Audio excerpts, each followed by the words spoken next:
Ya, film ini kan udah tayang 2 minggu lebih ya. Dan jumlah penontonnya juga tadi gue cek barusan udah 2 juta penonton lebih. Jadi saya berasumsi kalau misalnya kalian semua yang sedang menonton video gue kali ini, berarti kalian antara sudah menonton filmnya atau memang kalian tidak ada rencana sama sekali untuk menonton film ini. Mangekyou Sharingan. Jadi yang saya akan lakukan hari ini adalah teruntuk kalian yang gak ada rencana mau nonton film ini sama sekali, tapi pengen tahu film ini tuh ceritanya kayak gimana. Tenang aja, dengan senang hati saya akan rangkum ceritanya kurang dalam waktu 1 menit. Kita mulai.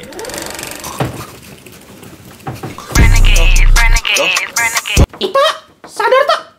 Tak? Sadar tak? Aku takut. Tak, udah kalau kondisi kamu kayak gini gak usah dipaksain. Mending kamu pulang sekarang aja, kamu turun aja sekarang. Enggak, pokoknya kita harus sampai ke puncak. Ya udahlah, yuk lanjut lagi yuk, jalan yuk, nanti keburu malam. Lu pada udah gila ya? Yang ngalamin kejadian barusan gak cuma gua doang kan? Lu ngalamin juga kan? Lu ngalamin juga kan? Ita mana? Ita gak ada! Kita tetap sahabat kan? Ita! Ita! Jangan tinggalin mama!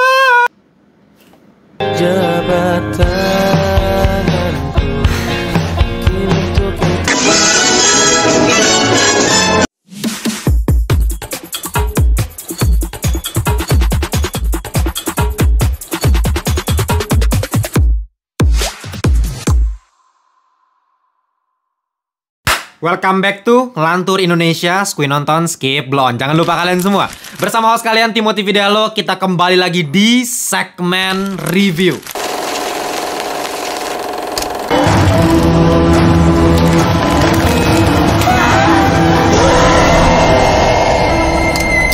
Oke, sekedar informasi tambahan, awalnya gue nggak mau nonton film ini sama sekali, apalagi ngebahas film ini. Nggak mau, kenapa? Karena waktu itu gue sempat lihat trailernya di bioskop. Jadi biasanya kalau horor lokal atau film-film lokal tuh biasanya gue jarang sekali mau nonton trailer. Ya udah, film udah keluar, baru gue langsung tonton aja langsung gitu, tanpa ngeliat trailernya dulu.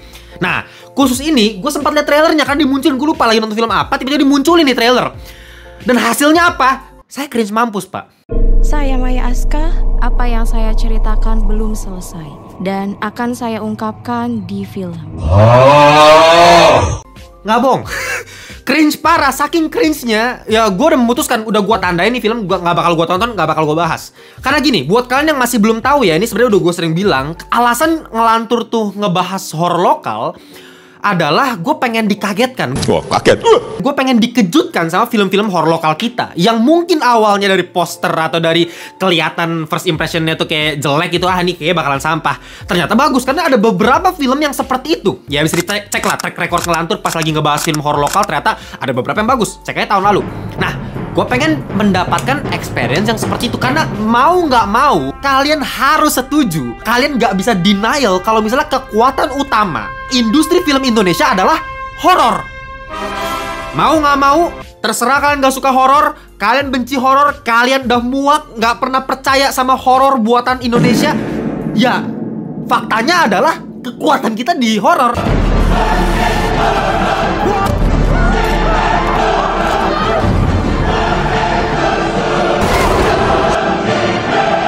Tapi yang jadi masalahnya, untuk film kali ini nggak akan bisa dikejutkan lagi. Kenapa? Karena gue udah liat trailernya dan trailer tuh se-cringe itu gitu loh. Gue udah nggak mungkin salah lagi. Lu sih nggak pada dengerin gue. Emangnya lu nggak ngeliat keadaan Nita sekarang gimana?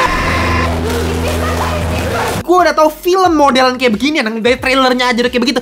Udah pasti sampah mampus, Pak. Udah pasti ini film ngapain lagi? Gak ada gunanya sama sekali gue nonton film ini. Buat apa gue nonton gitu loh? Yang ada film kayak begini ya, meningkatkan chance mata gue kena. Tapi selamat untuk kalian berhasil memaksa gue untuk menonton film ini. Tiap hari, tiap jam, tiap detik, mau di Instagram, mau di TikTok, mau di YouTube, mau di DM, mau di sosmed gue, isinya bahas petaka gunung gede. Gue bener-bener gak ngerti. Coba bikin gue mengerti, tolong. Saya mohon bikin gue mengerti ya.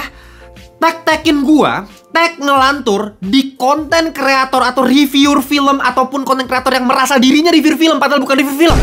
Pokoknya siapapun itu yang ngebahas film ini dan mengatakan kalau film ini bagus, silahkan tag ngelantur di konten orang tersebut. Karena gue pengen tahu, ini bukannya gue nantangin mau apa, gue cuman pengen tahu apa yang membuat film ini bisa dikatakan sebagai film yang bagus. Udah sesimpel itu, gue cuma pengen tahu itu. Tapi secara logic, by logic, secara hipotesa, ini hipotesis gua, ini udah bukan asumsi lagi, ini hipotesis, ada kerangka berpikirnya dan bisa dibuktikan secara ilmiah, anjing.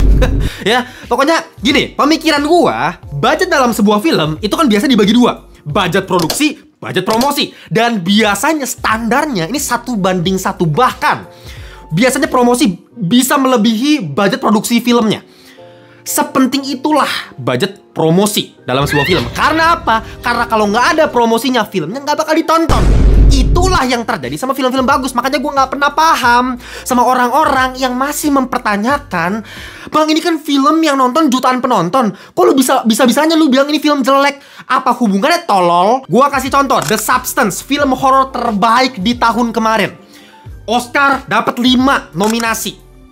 Bagus banget filmnya. Lu bisa lihat review yang udah gue buat. Lu lihat penonton di Indonesia berapa? Hanya 11.000. 11.000. Kok bisa? Kenapa? Lagi-lagi apa? Promosinya.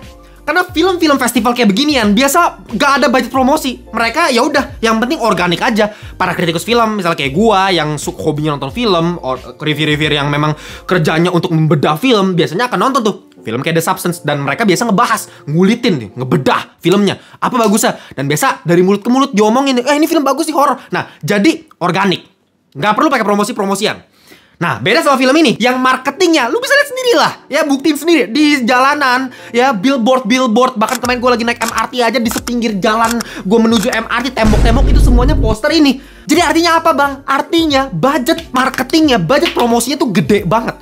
Udah pasti akan menyewa para review-reviewer TikTok. Dibayar, review positif. Atau untuk menarik audiens lah, kita pakai bahasa halusnya deh, ya. Untuk menarik supaya audiens mau nonton nih film. Oke, nggak masalah gua. Tapi tolong, makanya gue cuma minta satu. Kalian tag-tagin ke gua buat reviewer yang bilang ini bagus, bagus dari mananya. Gue cuma pengen tahu, bisa jadi gue salah. Gue ngomong kayak gini bukannya gue sosokan gue yang paling bener, enggak. Gue cuma pengen tahu apakah gue yang salah nih untuk mengatakan film ini nggak ada bagus-bagusnya. Siapa tahu misalnya ada yang ngasih argumen nge-counter gue.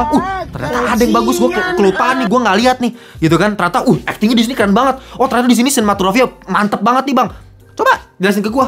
Struktur penulisannya, di sini bagian sininya ini kreatif banget. Coba kasih tahu gua, makanya ditek-tekin, tolong ya. Dan tentunya sambil menunggu kalian ngetek-ngetekin gua, nanti habis kita bikin video ini, habis gua upload, nanti gua coba lihat gitu ya. Siapa tahu ada argumen yang menarik untuk diperhatikan. Siapa tahu gua salah. Gua kasih tahu dulu nih argumen gua. Kenapa gua bilang film ini nggak ada bagus-bagusnya? Oke, kita mulai dari yang pertama. Langsung to the point, inti, core dari film ini. Setiap film pasti punya core, ada inti. Mau filmnya punya pesan moral kayak mau filmnya nggak punya pesan moral, nggak ada masalah. Film itu nggak harus ada pesan moral. Ini dari pandangan gue ya, ini dari perspektif gue. Tapi at least dia punya core. Dia pengen bercerita mengenai apa, pasti ada. Tapi lain halnya dengan film ini, gue nggak dapetin inti apa-apa dari film. Intinya apa? Silahkan tulis di kolom komentar. Kalau kalian udah nonton film ini dan kalian, menurut kalian, bang, intinya tuh ini. Coba dijelasin. Karena gini lagi ya, inilah hasilnya. Kalau misalnya lu cuma nyomot kisah nyata dari orang yang kita nggak tahu juga ini cerita bener atau enggak ya. Pokoknya oke, di YouTube emang viral. Platform YouTube ada untuk menyampaikan konten sesuai dengan platformnya. Gue punya gunung, Pak. Gue punya gunung, Pak. Serius, di dekat Jakarta, gue punya gunung. Itu gunungnya Bang Firdaus? Iya, gunung gue. Tapi film, artinya lu harus meremake. Kalau misalnya lu pengen mengadaptasi sebuah cerita yang lu anggap nyata, at least lu mengadaptasinya dengan cara yang proper, dengan format yang film, yang bener-bener kita bisa nikmati. Gitu dong. Beda sama format YouTube. Nah, lu ambil dari YouTube, hasilnya kayak begini. Lu nggak bikin ceritanya jadi lebih bagus, lu nggak bikin penulisannya jadi jauh lebih kreatif. Yang ada, gue bingung intinya apa. Apakah intinya adalah mengedukasi masyarakat supaya jangan sembarangan ketika lagi naik gunung? Kalau memang itu yang pengen disampaikan, mendingan lu taruh di pesan layanan masyarakat di Prambors Radio aja. Mending taruh di radio. Ngapain lu bikin film? Buat apa lu bikin film coba? Kalau misalnya lu bilang tadi mengenai edukasi supaya masyarakat jangan sembarangan ketika lagi naik gunung, gue nggak dapetin itu dari filmnya. Gue cuma dapetin itu dari akhir filmnya, dimana ada mbak-mbak yang mengalami kejadian aslinya ngomong, kalau lagi naik gunung nggak boleh begini. Untuk kalian yang ingin mendaki gunung, kalian harus menjaga lisan, sopan santun, dan tata krama. Oke, kita balik ke awal dulu ya. Buat kalian yang belum nonton film ini sama sekali, kalau pengen tahu ceritanya, oke, ini gue ceritain lebih jelas lagi daripada yang di opening tadi. Ini gue akan lebih detail lagi untuk menceritakannya. Jadi ada dua sahabat, yang satu namanya Maya, yang satu namanya Ita. Nah, mereka berdua ini lagi liburan sekolah. Tapi ketika udah mereka liburan sana-sini, mereka melakukan kegiatan-kegiatan yang menurut mereka seru. Tapi di satu titik mereka bosen, karena mereka ya udah gitu-gitu doang. Mereka harus ngelakuin apa ya supaya lebih seru gitu liburannya sebelum sekolah dimulai lagi. Si Maya ini denger abangnya lagi berencana untuk naik gunung sama teman-teman abangnya ini gitu. Dia pengen ikutan, dia ajak si Ita temennya. Jadilah mereka bersama-sama untuk naik gunung. Bener nih, kita jadi naik gunung gede. Maya boleh ikut nggak? Kan belum pernah naik gunung, Mai. Makanya mumpung lagi libur. Ye, ke gunung. Nah, konflik dimulai ketika mereka lagi naik gunung. Mereka terjebak dalam sebuah paradoks waktu yang membuat mereka terjebak di dalam waktu yang sama berulang-ulang.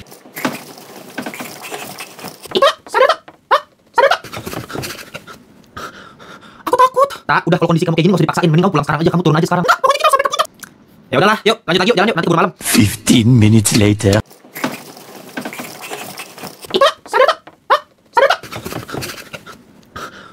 Aku takut. Tak, udah kalau kondisi kamu kayak gini gak usah dipaksain. Mending kamu pulang sekarang aja, kamu turun aja sekarang. Pokoknya kita sampai ke puncak. Ya udahlah, yuk lanjut lagi yuk, jalan yuk, nanti keburu malam.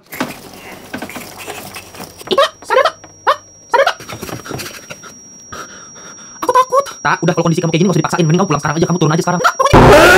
Oke, kalau emang lu tetap mau pakai siklus tolol ini sebagai struktur cerita yang lu buat, nggak masalah. Tapi at least lu kasih satu motivasi, satu fondasi supaya gue bisa percaya kenapa si Ita itu tetap mau naik sampai ke puncak gunung. Gitu kan? Sebenarnya inti dari masalah cerita film ini adalah si Ita tetap pengen ke puncak gunung. Karena dari awal kalau misalnya si Ita nggak jadi mau naik ke puncak gunung, kalau misalnya udah ada hal yang aneh terus mereka nggak jadi naik gunung, film selesai, tamat. Kita harus pergi dari sini. Oke. Nggak jadi ada film ini. Tapi film ini bisa terbentuk kenapa? Karena si Ita pengen naik gunung. Kenapa? Itu gua nggak tahu alasannya apa. Mau sampai perang dunia keempat di mana manusia perang sama AI pun gua nggak akan tahu alasannya kalau nggak ada motivasinya. Nggak ada motivasinya anjing. Coba lu pikir lagi ya.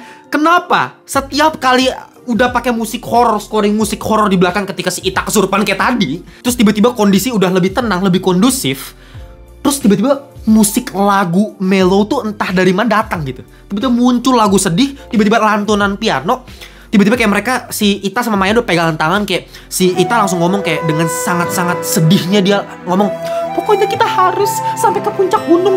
Musik sedih itu, apa alasannya itu ada? Sesimpel itu. Alasannya itu aja. Orang mereka berdua naik gunung aja gara-gara abangnya.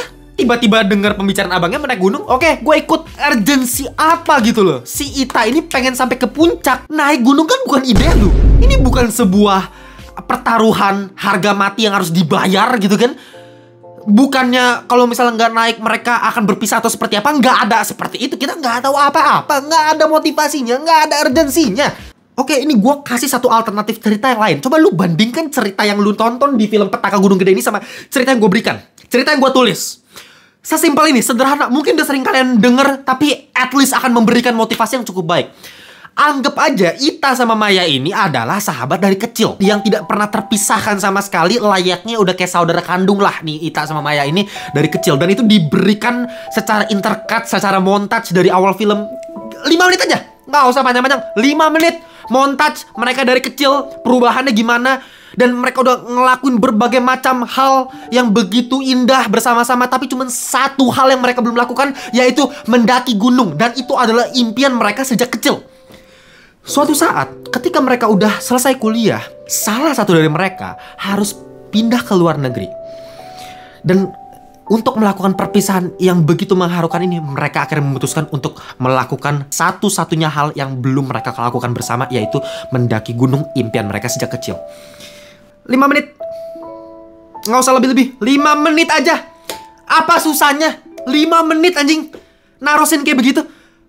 Efeknya apa? Efeknya adalah, meskipun kayak kesurupan tolol, meskipun gua cringe ketika dia kesurupan gitu, at least ketika mereka berpegangan tangan, terus Ita ngomong, kita harus sampai ke puncak, at least hati gue bisa tergerak. Kenapa? Karena ada motivasinya. Gua tahu backstory dari mereka. Apa urgensinya? Mereka harus sampai ke puncak, karena inilah terakhir mereka ketemu kan. Lu lihat perbedaannya? Ya, tapi kan ini kisah nyata bang. Gak bisa lu otak-atik kayak begitu. Gak usah banyak alasan. Ya, lu tinggal nego aja nih sama si tukang bikin ceritanya yang mengalaminya sendiri. Mengalami, gua nggak tahu juga bener atau enggak kan, kita nggak ada yang tahu bener atau enggak kan. Pokoknya lu nego aja, kasih duit apa-apa, kita modifikasi sedikit dan bilangnya jangan diadaptasi dari kisah nyata, terinspirasi dari kisah nyata. Tinggal tulis kayak begitu, nggak usah tulis kayak diambil dari kisah nyata YouTube viral 15 juta penonton, nggak usah kayak begitu. Terinspirasi dari kisah nyata, lu ubah sedikit, modifikasi, lu touch up sedikit, at least eksekusinya bagus. Gue bisa terima itu lu mau bilang kisah nyata apa, yang penting gue suka nontonnya. Kan gitu. Lu kira film kayak Ip Man itu 100% beneran kejadiannya asli? Gila, itu modifikasi banyak banget supaya dibikin lebih dramatis gitu. The Greatest Showman, itu sangat-sangat menyalahi kisah nyatanya bahkan gitu ya. Mau film-film horor kayak Conjuring, Annabelle yang berdasarkan kisah nyata, itu nggak mungkin 100% beneran. Banyak yang dimodifikasi. Demi apa? Demi filmnya. Karena namanya adaptasi. Crafting. Kita mulai dari awal, kita tulis lagi, kita crafting lagi. Nggak cuman asal tomot dari orang ngomong apa, dibikin jadi adegan tolol. Dan ngomong-ngomong masalah believable tadi, ini juga nih yang sangat-sangat mengganggu experience gue ketika nonton film ini. Lu bayangin, ini namanya horor ya. Film horor itu sangat bergantung kepada sisi realistisnya gitu. Makin realistis, makin lu akan takut sama filmnya. Makin genre horornya akan bekerja. Kenapa? Atmosfernya udah bekerja. Atmosfer bisa dibentuk gara-gara apa? Gara-gara realita. Kalau misalnya ada adegan yang sekecil apapun kayak tolol, adegan yang maksudnya kayak anjing ini palsu banget, buyar, nggak bakal serem, gagal, runtuh semua yang udah dibangun sama filmnya. Gue kasih contoh, kayak misalnya scene si Ita ini udah di rumah sakit dengan perutnya yang makin lama makin besar. Mohon maaf, tolong lah ya, itu literally pakai bantal dimasukin ke perut.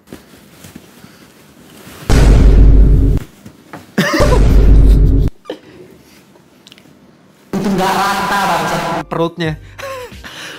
Dipakai bantal, niat dikit gitu, pakai prostetik dibikin bulat gitu kan, rapi gitu kan. Kemarin gue nonton film apa ya, Pengantin Setan kalau nggak salah tuh ya, kan itu ada adegan yang perut hamil juga kan, tapi itu realistis banget. Bahkan nggak perlu pakai baju kan, bener-bener perutnya tuh hamil tuh, realistis. Gila bisa begitu. Kenapa pakai bantal anjing? Nggak rata cok. Lu bantal rapiin dikit kayak at least gitu, nggak rata. Mohon maaf pak. Ya gimana gue nggak ngakak tolol gitu. Atau misalnya pas lagi si Ita kesurupan terus dia kayak copot-copot kukunya sendiri kan, cot. Habis itu si emaknya anjing coba kayak Ita jangan tak. Apa gunanya lu teriak? Kan lu bisa tahan tangannya supaya nggak dicopot kukunya. Come on. Ada belasan orang di situ. Di satu ruangan itu ada belasan orang. Nggak ada satupun yang nahan tangannya supaya dia nggak copotin kukunya. What the fuck, man? What the fuck?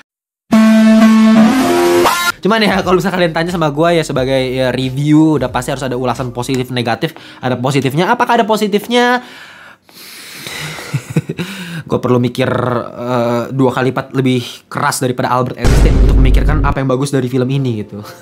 Ya mungkin ada beberapa hal yang creepy ketika misalnya si Ashel ini dipakein makeup. Jadi ya itu meskipun kelihatan lagi-lagi kelihatan ya. Jadi kan ada momen dimana botak rambutnya kan dibotakin gitu kan, sebagian gitu dibotakin. Nah itu ya udah itu jelas-jelas ditambel tuh ya, pakai prostetik itu ditambel. Oke lah masih niat dikit lah ya, ditambel gitu terus ditimbun lagi pakai rambut sebelahnya gitu. Jadi kelihatan kayak botak gitu kan, meskipun jadi agak agak rasionya nggak ngotak ya, malah jadi kayak kepala Megamind sih gue liatnya sih. Mohon maaf sih. Tapi at least entah kenapa creepy ya ketika Ashel dibegituin, menurut gue creepy. Terus ketika dia muncratin darah dari mulutnya, momen-momen seperti itu sebenarnya berpotensi untuk bisa dibikin serem. berpotensi. Ya baru berpotensi sih, belum serem sih. Berpotensi menurut gue. Ya kayak gitu-gitu aja sih. Kalau kalian punya ide lain untuk menambahin apa sih yang bagus dari filmnya, tulis di komentar lah ya. Color grading, sinematografi, beberapa poin ya oke standar lah, tapi nggak ada yang spesial juga. Kalau kalian pengen tanya final score dari gue akan kasih 3/10 alias sampah. Mohon maaf. Ya menurut gue udah cocok lah 3/10. Nggak bisa gue kasih lebih. Oke, kita jumpa di video berikutnya. Bye-bye semuanya.